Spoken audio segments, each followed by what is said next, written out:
ಚಿಟ್ಟೆ ನಟಿ ರನ್ಯಾ ರಾವ್ ಕೇಸಲ್ಲಿ ಇವತ್ತು ಏನೆಲ್ಲ ಬೆಳವಣಿಗೆಗಳು ಆಯಿತು? ತಂದೆ ಹೆಸರು ದುರ್ಬಳಕೆ ಮಾಡಿಕೊಂಡ್ರ ನಟಿ ರನ್ಯಾ? ಏರ್ಪೋರ್ಟ್ ಪ್ರೋಟೋಕಾಲ್ ಉಲ್ಲಂಘನೆ ಬಗ್ಗೆ ತನಿಖೆಗೆ ಸರ್ಕಾರ ಆದೇಶ.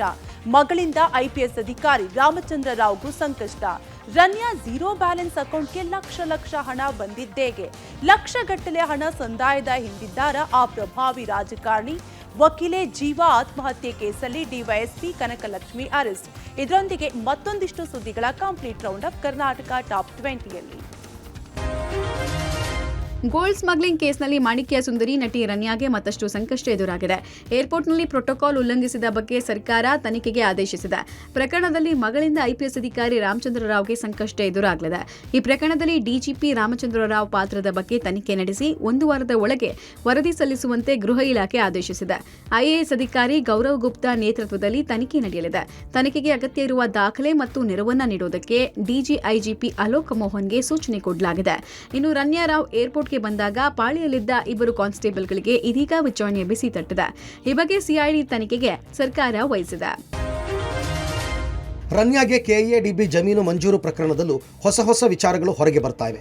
ಮುಧೋಳದ ಓಂಕಾರ ಸಹಕಾರಿ ಬ್ಯಾಂಕ್ನ ಖಾತೆಯೊಂದರಿಂದ ಬೆಂಗಳೂರಿನ ಟ್ರಿನಿಟಿ ವೃತ್ತದಲ್ಲಿರುವ ಕೆನರಾ ಬ್ಯಾಂಕ್ನ ರನ್ಯಾ ಖಾತೆಗೆ 10 ಲಕ್ಷ ಹಣ ವರ್ಗಾವಣೆ ಆಗಿದೆ ಎನ್ನಲಾಗಿತ್ತು. ಇದಕ್ಕೆ ಸಂಬಂಧಪಟ್ಟ ಕೆಲ ದಾಖಲೆಗಳು ಹರಿದಾಡಿದ್ವು. ಆದರೆ ಓಂಕಾರ ಸಹಕಾರಿ ಬ್ಯಾಂಕ್ ಈ ಆರೋಪವನ್ನು ತಳ್ಳಿಹಾಕಿದೆ. ರನ್ಯಾ ಖಾತೆಗೆ ಓಂಕಾರ ಸಹಕಾರಿ ಬ್ಯಾಂಕ್ನ ಯಾವುದೇ ಖಾತೆಯಿಂದ ಹಣ ವರ್ಗಾವಣೆ ಆಗಿಲ್ಲ.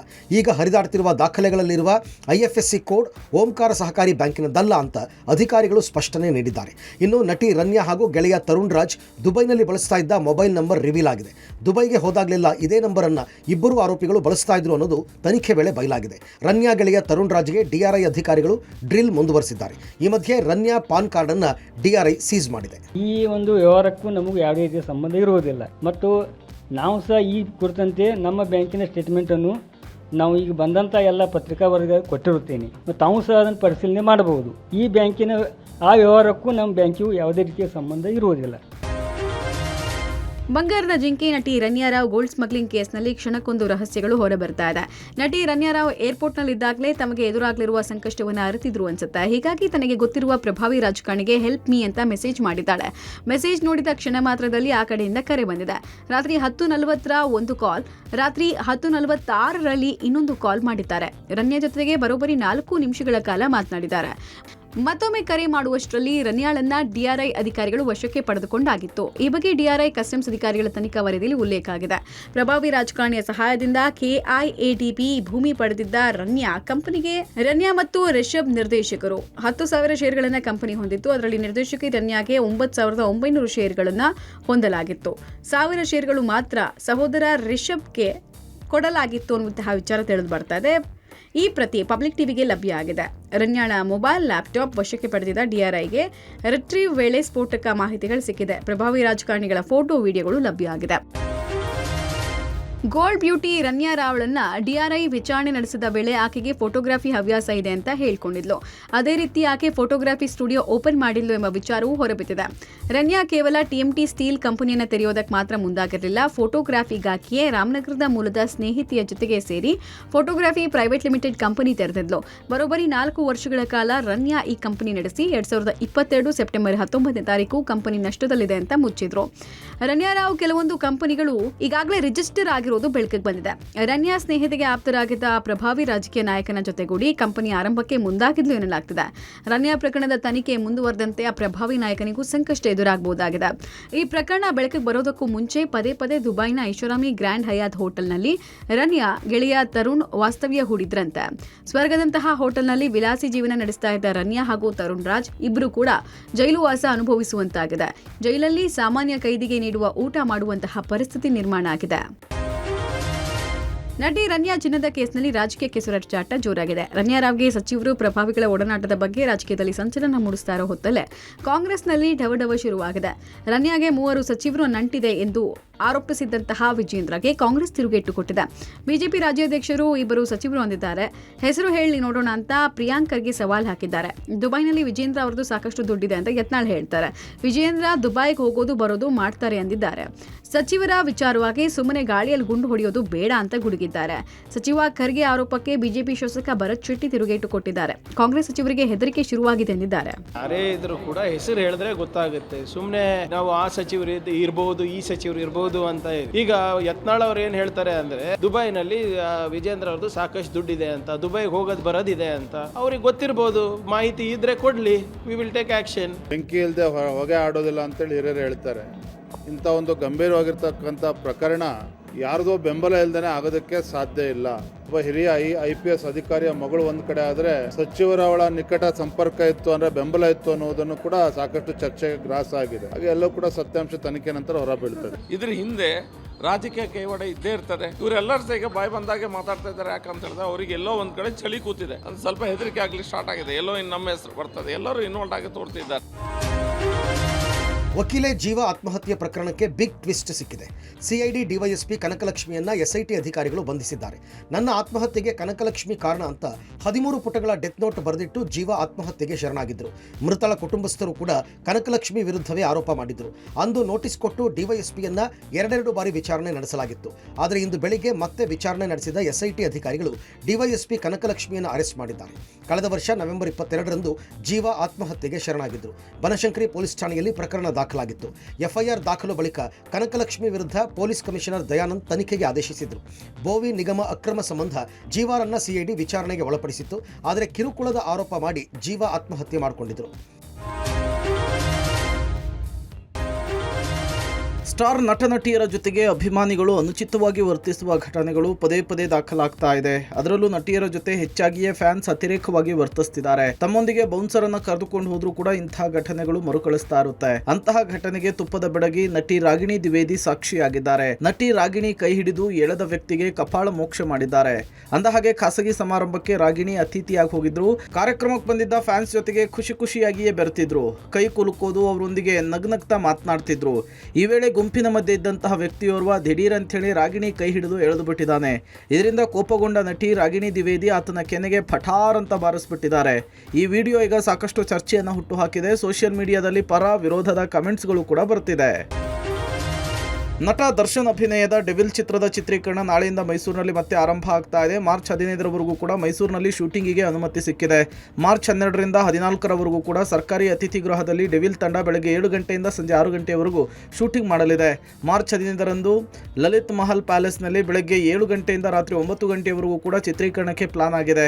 ರೇಣುಕಾಸ್ವಾಮಿ ಪ್ರಕರಣದ ಆರೋಪಿ ದರ್ಶನ್ ಭದ್ರತೆಗಾಗಿ ಭಾರಿ ಮೊತ್ತದ ಹಣವನ್ನು ಚಿತ್ರತಂಡ ಖರ್ಚು ಮಾಡಿದೆ. ಕಾನೂನು ಸುವ್ಯವಸ್ಥೆಯ DCP ಮುತ್ತುರಾಜ್ ಚಿತ್ರೀಕರಣಕ್ಕೆ ಪರ್ಮಿಷನ್ ಕೊಟ್ಟಿದ್ದಾರೆ. ಒಂದು ಪಾಳಿಯಲ್ಲಿ 10 ಮಂದಿ ಪೊಲೀಸ್ ಸಿಬ್ಬಂದಿಯಂತೆ ಒಟ್ಟು 32 ಸಿಬ್ಬಂದಿಯನ್ನು ಭದ್ರತೆಗೆ ನಿಯೋಜಿಸಲಾಗಿದೆ. ಭದ್ರತೆಗೆ 1,64,785 ರೂಪಾಯಿಯನ್ನ ಡೆವಿಲ್ ಚಿತ್ರತಂಡ ಖರ್ಚು ಮಾಡಿದೆ. ಅಂದಹಾಗೆ 10 ತಿಂಗಳ ಹಿಂದೆ ಮೈಸೂರಿನಲ್ಲಿ ರೇಣುಕಾಸ್ವಾಮಿ ಪ್ರಕರಣದ ಸಂಬಂಧ ದರ್ಶನ್ ಅರೆಸ್ಟ್ ಆಗಿದ್ರು. ಡೆವಿಲ್ ಸಿನಿಮಾಗೆ ಚಿತ್ರೀಕರಣಕ್ಕಂತ ಹೇಳಿ ರ್ಯಾಡಿಸನ್ ಬ್ಲೂ ಹೋಟೆಲ್ನಲ್ಲಿ ತಂಗಿದ್ದ ವೇಳೆ ದರ್ಶನ್ ಅವರನ್ನು ಅರೆಸ್ಟ್ ಮಾಡಲಾಗಿತ್ತು. ಇದೀಗ 10 ತಿಂಗಳ ಬಳಿಕ ಮತ್ತೆ ಮೈಸೂರಿನಲ್ಲಿ ಡೆವಿಲ್ ಶೂಟಿಂಗ್ ನಡೆಯಲಿದೆ. ಬೆಳಗಾವಿಯಲ್ಲಿ MES ಪುಂಡರ ಅಟ್ಟಹಾಸ ಮತ್ತೆ ಎಲ್ಲೆ ಮೀರಿದೆ. ಮರಾಠಿಯಲ್ಲಿ ಪಹಣಿ ಪತ್ರ ನೀಡಲಿಲ್ಲ ಎಂಬ ಕಾರಣಕ್ಕೆ ಅಂಬೇವಾಡಿ ಗ್ರಾಮ ಪಂಚಾಯತ್ ಕಾರ್ಯದರ್ಶಿ ನಾಗಪ್ಪ ಎಂಬುವರ ಮೇಲೆ MES ಪುಂಡರು ದಾಳಿ ನಡೆಸಿದ್ದಾರೆ. ಬೆಳಗಾವಿ ತಾಲೂಕಿನ ಗೋಜ್ಗಾ ಸಮೀಪ ಬೈಕನ್ನು ಅಡ್ಡಗಟ್ಟಿ ಮಾರಕಾಸ್ತ್ರಗಳಿಂದ ಹಲ್ಲೆ ನಡೆಸಿ ಎಸ್ಕೇಪ್ ಆಗಿದ್ದಾರೆ. ಅಂಬೇವಾಡಿ ಗ್ರಾಮ ಪಂಚಾಯಿತಿಯ ಮಾಜಿ ಅಧ್ಯಕ್ಷ ಚೇತನ್ ಪಾಟೀಲ್ ಹಾಲಿ ಅಧ್ಯಕ್ಷರ ಪುತ್ರ ವಿಕ್ರಮ್ ಅವರ ಗ್ಯಾಂಗ್ ವಿರುದ್ಧ ಆರೋಪ ಕೇಳಿ ಬಂದಿದೆ. ನಾವು ಹೇಳಿದ ಹಾಗೆ ನೀವು ಕೆಲಸ ಮಾಡಬೇಕು, ಇಲ್ಲದಿದ್ದರೆ ಲಂಚ ಪಡಿತಾ ಇದೆಯಾ ಎಂಬ ಕೇಸ್ ಹಾಕ್ತೇವೆ ಅಂತ ಹೇಳಿ ಹಲ್ಲೆಕೋರರು ಧಮಕಿ ಹಾಕಿದ್ದಾರೆ. ಗಾಯಾಳು ನಾಗಪ್ಪ ಅವರನ್ನು ಸದ್ಯ ಬೆಳಗಾವಿಯ ಬಿಮ್ಸ್ ಆಸ್ಪತ್ರೆಗೆ ದಾಖಲಿಸಲಾಗಿದೆ. MES ಪುಂಡರ ವಿರುದ್ಧ ಕರುವೆ ಸಿಡಿದೆದ್ದಿದೆ. ಸರ್ಕಾರಿ ಅಧಿಕಾರಿಗಳ ಮೇಲೆ ಹಲ್ಲೆ ಮಾಡುವುದು ಅಂದ್ರೆ ಏನರ್ಥ? ಸರ್ಕಾರ ಕೂಡಲೇ ಎಚ್ಚೆತ್ತು ಪುಂಡರನ್ನ ಬಂಧಿಸಬೇಕು, ಇಲ್ಲದಿದ್ರೆ ನಾವು ಬೆಳಗಾವಿಗೆ ದಂಡಯಾತ್ರೆ ಮಾಡಬೇಕಾಗುತ್ತೆ, ಹುಷಾರ್ ಅಂತ ಹೇಳಿ ಕರವೇ ಪ್ರವೀಣ್ ಶೆಟ್ಟಿ ಎಚ್ಚರಿಕೆ ಕೊಟ್ಟಿದ್ದಾರೆ. ಬರ್ಬೇಕಾದ್ರೆ ನಡುವು ದಾರಿ ಒಳಗ PDO ಸರ್ ಹಿಂದೆ ಉಳಿದ್ರು, ನಾನು ಮಾತ್ರ ಮುಂದೆ ಬರತ್ತೀನಿ. ಹಂಗಾಗಿ ಚೇತನ್ ಪಾಟೀಲ್ ಮತ್ತು ವಿಕ್ರಮ್ ಮೆಳಗುಕರ್ ಅವ್ರ ಕಡೆ ಹುಡುಗರು ಅಟ್ಯಾಕ್ ಮಾಡ್ಯಾರ ಸರ್. ಇಲ್ಲ ಸರ್, ಅವ್ರು ಲಾಸ್ಟ್ ಟೈಮ್ ನಂಗೆ ಧಮಕಿ ಕೊಟ್ಟಿದ್ದಾರೆ ಸರ್. ಅವ್ರು ಕಾನೂನು ಬಾಹಿರ ಎಲ್ಲ ನಮ್ಮ ಕೆಲಸ ಮಾಡಿ ಕೊಡ್ಬೇಕಂತ ಹೇಳ್ತಾರೆ ಸರ್. ಉದ್ಧಾರ ಕೊಡ್ಬೇಕಂತಾರೆ ಸರ್. ನಾವು ಆಗೋದಿಲ್ಲ ಅಂತ ಹೇಳಿದಕ್ಕೆ ಈ ಥರ ದಾಳಿ ಮಾಡ್ಯಾರ ಸರ್. 3 ಜನ ಇತ್ತು ಸರ್. ಒಬ್ಬನ ಕಡೆ ಲಾಂಗ್ ಇತ್ತು ಸರ್, ಇಬ್ಬರ ಕಡೆ ಕಬ್ಬಿನ ರಾಡ್ ಇದ್ದು ಸರ್. ರಾಡ್ಲಿ ಹೊಡೆದ್ರು ಸರ್, ಮಚ್ ಬಿಸಾತಿದ್ರು ಸರ್. ಅಟ್ಲಾಗ ಅವರು ಆಜು ಬಾಜು ರೈತರು ಬರಂತಲೇ ಅವ್ರು ಓಡಿ ಹೋದ್ರು. ಈ ಕೂಡಲೇ ಸರ್ಕಾರಕ್ಕೆ ಎಚ್ಚರಿಕೆಯನ್ನು ಕೊಡ್ತಾ ಇದ್ದೀವಿ. ಇಂಥ ಗೂಂಡಗಳನ್ನು ಬಂಧಿಸ್ತಿಲ್ಲ ಅಂತೇಳಿದರೆ ನಾವೇ ಕಾನೂನನ್ನ ಕೈಗೆತ್ಕೋಬೇಕಾಗತ್ತೆ. ಈ ರಾಜ್ಯದಲ್ಲಿ ರಕ್ತ ಕ್ರಾಂತಿ ಆಗುತ್ತೆ. ಎಚ್ಚರಿಕೆಯನ್ನು ಕೊಡ್ತಾ ಇದ್ದೀವಿ. ಕೊಪ್ಪಳದಲ್ಲಿ ಗ್ಯಾಂಗ್ ರೇಪ್ ಪ್ರಕರಣದ ಬೆನ್ನಲ್ಲೇ ಪೊಲೀಸರು ಎಚ್ಚೆತ್ತುಕೊಂಡಿದ್ದಾರೆ. ಗಂಗಾವತಿ ತಾಲೂಕಿನ ಆನೆಗುಂದಿ ಮತ್ತು ಕೊಪ್ಪಳ ತಾಲೂಕಿನ ಬಸಾಪುರ ಸುತ್ತಮುತ್ತಲಿನ ಹೋಮ್ ಸ್ಟೇ ರೆಸಾರ್ಟ್ಗಳ ಮೇಲೆ ಪೊಲೀಸರು ದಾಳಿ ನಡೆಸಿದ್ದಾರೆ. ರೆಸಾರ್ಟ್ಗಳಲ್ಲಿ ಅಕ್ರಮ ಚಟುವಟಿಕೆ ಆರೋಪದ ಹಿನ್ನೆಲೆಯಲ್ಲಿ ಜಿಲ್ಲಾ ಪೊಲೀಸ್ ವರಿಷ್ಠಾಧಿಕಾರಿ ಡಾಕ್ಟರ್ ರಾಮ್ ಅರ್ಸಿದ್ದಿ ನೇತೃತ್ವದಲ್ಲಿ ದಾಳಿ ನಡೆಸಿ ಹೋಮ್ ಸ್ಟೇ ರೆಸಾರ್ಟ್ನಲ್ಲಿನ ರಿಜಿಸ್ಟರ್ ಪುಸ್ತಕಗಳು ಸೇರಿದಂತೆ ವಿವಿಧ ದಾಖಲೆಗಳನ್ನು ಪರಿಶೀಲಿಸಲಾಗಿದೆ. ಹೋಮ್ ಸ್ಟೇ ರೆಸಾರ್ಟ್ಗಳಲ್ಲಿ ಅಕ್ರಮ ಚಟುವಟಿಕೆ ನಡೆಸಿದರೆ ಕಠಿಣ ಕ್ರಮ ಕೈಗೊಳ್ಳುವುದಾಗಿ ಮಾಲೀಕರಿಗೆ ಎಚ್ಚರಿಕೆ ಕೊಟ್ಟಿದ್ದಾರೆ. ಈ ಮಧ್ಯೆ ಸಾಣಾಪುರ ಆನೆಗುಂದಿ ಭಾಗದ ರೆಸಾರ್ಟ್ಗಳು ಪ್ರವಾಸಿಗರಿಲ್ಲದೆ ಖಾಲಿಯಾಗಿವೆ. ಅಡ್ವಾನ್ಸ್ ಬುಕಿಂಗ್ ಅನ್ನು ಕೂಡ ಕ್ಯಾನ್ಸಲ್ ಮಾಡ್ಕೊಳ್ತಿದ್ದಾರೆ ಅನ್ನೋದು ಗೊತ್ತಾಗ್ತಿದೆ. ಸಣಾಪುರ ಭಾಗದಂಥ ರೆಸಾರ್ಟ್ಗಳಿಗೆ ದೊಡ್ಡ ಮಟ್ಟದಲ್ಲಿ ಈಗ ಪೆಟ್ಟು ಬಿದ್ದಿದೆ ಅಂತ ಹೇಳ್ಬೋದು. ದೃಶ್ಯದಲ್ಲಿ ತೋರಿಸ್ತಾ ಇದ್ದೀವಿ. ಈಗ ಸಣಾಪುರ ಭಾಗದಲ್ಲಿ ಸಾಕಷ್ಟು ಏನಪ್ಪ ಅಂದ್ರೆ ರೆಸಾರ್ಟ್ಗಳನ್ನು ನಡೆಸ್ತಾ ರೆಸಾರ್ಟ್ ಆಗಿರ್ಬೋದು, ಹೋಮ್ ಸ್ಟೇ ಮೂಲಕ ಬರುವಂಥ ಹಂಪಿ ಆಗಿರ್ಬೋದು, ಅಂಜನಾದ್ರಿಗೆ ಬರುವಂಥ ಪ್ರವಾಸಿಗರಿಗೆ ಇಲ್ಲಿ ಬರುವಂಥ ಎಲ್ಲರಿಗೆ ರೂಮ್ಗಳಾಗಿರ್ಬೋದು, ಊಟ ಆಗಿರ್ಬೋದು, ಪ್ರತಿಯೊಂದು ವ್ಯವಸ್ಥೆಯನ್ನು ಅಚ್ಚುಕಟ್ಟಾಗಿ ಇಲ್ಲಿ ಬರುವಂಥ ಪ್ರವಾಸಿಗರಿಗೆ ರೆಸಾರ್ಟ್ ಮಾಲೀಕರು ಅಂದರೆ ಮಾಡ್ತಾಯಿದ್ರು. ಈಗ ಈ ಘಟನೆ ಅಂದರೆ ಮಾರ್ಚ್ 6ನೇ ತಾರೀಕು ನಡೆದಂಥ ಅಂದರೆ ಎಡದಂಡೆ ಕಾಲುವೆ ಮೇಲೆ ನಡೆದಂಥ ಘಟನೆ ಅತ್ಯಾಚಾರ, ವಿದೇಶಿ ಮಹಿಳೆ ಆಗಿರ್ಬೋದು ಮತ್ತು ಹೋಮ್ ಸ್ಟೇ ಮಾಲಕಿ ಮೇಲೆ ಅತ್ಯಾಚಾರ ಆಯಿತು. ಆ ಘಟನೆ ನಂತರ ಸಾಕಷ್ಟು ಏನಂದರೆ ಇಲ್ಲಿ ಬರೋದಕ್ಕೆ ಪ್ರವಾಸಿಗರಾಗಿರ್ಬೋದು ಭಾಳ ಭಯಭೀತರಾಗಿದ್ದಾರೆ ಅಂತ ಹೇಳ್ತಾ ಇದ್ದಾರೆ. ಆ ಕಾರಣಕ್ಕಾಗಿ ಬೇರೆ ಬೇರೆ ರಾಜ್ಯಗಳಿಂದ ಬಂದಂಥ ಪ್ರವಾಸಿಗರು ಈಗಾಗಲೇ ಚೆಕ್ಔಟ್ ಮಾಡಿಕೊಂಡು ಹೋಗುವಂಥ ಸ್ಥಿತಿ ಎದುರಾಗಿದೆ.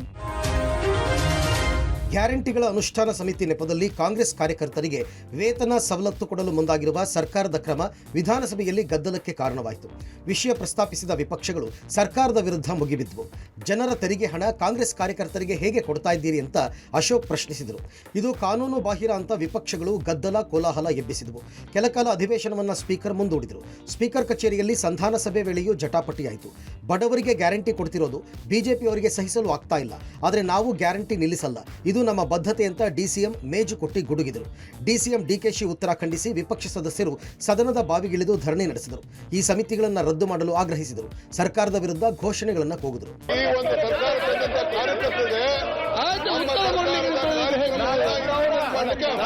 ನರೇಂದ್ರ ಮೋದಿ ಅವರ ಸರ್ಕಾರ ಅವರು ಬಹಳಷ್ಟು ಯೋಜನೆಗಳನ್ನ ತಂದಿದ್ದಾರೆ. ಬಿಜೆಪಿಯವರನ್ನ ನಾಮಕ ಮಾಡಿದ್ದಾರೆ. ಅದಕ್ಕೆ ನಾಮಕ ಮಾಡಿ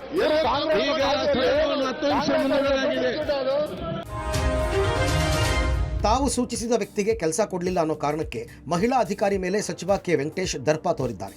ನಾವು ಹೇಳಿದ ಹಾಗೆ ಕೆಲಸ ಮಾಡೋ ಹಾಗಿದ್ರೆ ಇರಿ, ಇಲ್ಲ ಅಂದರೆ ನಡೀರಿ ಅಂತ ಸಮಾಜ ಕಲ್ಯಾಣ ಇಲಾಖೆಯ ವಸತಿ ಶಾಲೆ ಪ್ರಿನ್ಸಿಪಲ್ ಮಂಜುಳಾಗೆ ಆವಾಜ್ ಹಾಕಿದ್ದಾರೆ. ಏನು ತಿಳ್ಕೊಂಡಿದ್ದೀಯಾ ನೀನು? ಸಚಿವ ಮಹದೇವಪ್ಪ ಕಡಿಗಳು ಅಂತ ಏನೇನೋ ಮಾತಾಡ್ತೀಯಂತೆ. ಮಹದೇವಪ್ಪ ಇಲ್ಲಿಗೆ ಶಾಸಕನ ಅಥವಾ ಮಂತ್ರಿನ ಅಂತ ಪಶುಸಂಗೋಪನಾ ಸಚಿವರು ದರ್ಪದ ಮಾತುಗಳನ್ನು ಆಡಿರುವ ಆಡಿಯೋ ವೈರಲ್ ಆಗಿದೆ. ಏನಮ್ಮ ಏನು ತಿಳ್ಕೊಂಡ್ಬಿಟ್ಟಿದೆ? ಮಾದೇವಪ್ಪ ಅಂತ ಹೇಳಿದ್ರೆ ಮಾದೇವಪ್ಪನ ಮಂತ್ರಿ ಏನು ಮನಸ್ಸಿಗೆ ಬಂದಂಗೆ ಮಾತಾಡ್ತೀಯ ಅಂತಲ್ಲ ನೀನು? ಸರ್ ಆಗಲ್ಲ ಸರ್, ಆಕ್ಚುಲಿ ಡ್ರಾಯಿಂಗ್ ತಲಾಟೆ ಎಲ್ಲ ಮಾಡ್ಬೇಡಿ. ನಾವ್ ಹೇಳ್ದಂಗೆ ಕೆಲಸ ಮಾಡೋದಿದ್ರೆ ಅಲ್ಲಿ ಇಲ್ಲ ಅಂದ್ರೆ ಖಾಲಿ ಮಾಡಿ. ಇಲ್ಲ ಸರ್, ಓಕೆ ಸರ್, ಸರಿ ಸರ್. 25 ಸಲ ಬಂದು 25 ಸಲ ಹೇಳ್ಬೇಕ. ನಾ ಫೋನ್ ಮಾಡಿ ಹೇಳಿದೀನಿ. ತಿರ್ಗಾ ಅವ್ನ ಲೆಟರ್ ತಗೊಂಬನ್ನಿ, ಅದ್ ತಗೊಂಬನ್ನಿ. ಏನಮ್ಮ ನಿಂದು? ನಾನು ಫೋನ್ ಮಾಡಿ ಹೇಳಿಲ್ಲ ಮೊನ್ನೆ. ನೀನು ಫಸ್ಟ್ ನಮ್ ನಂಬರ್ಗಳು ಮಡಿಕೋ. ಫಸ್ಟ್ ಸರ್ ನಿಮ್ ನಂಬರ್ ಸೇವ್ ಮಾಡಿದೀನಿ ಸರ್ ನಾನು. ಒಳ್ಳೇದು. ಫಸ್ಟ್ ಹೋಗಿ ಕೆಲಸ ಮಾಡಿ ಫಸ್ಟ್ ಇವತ್ತು.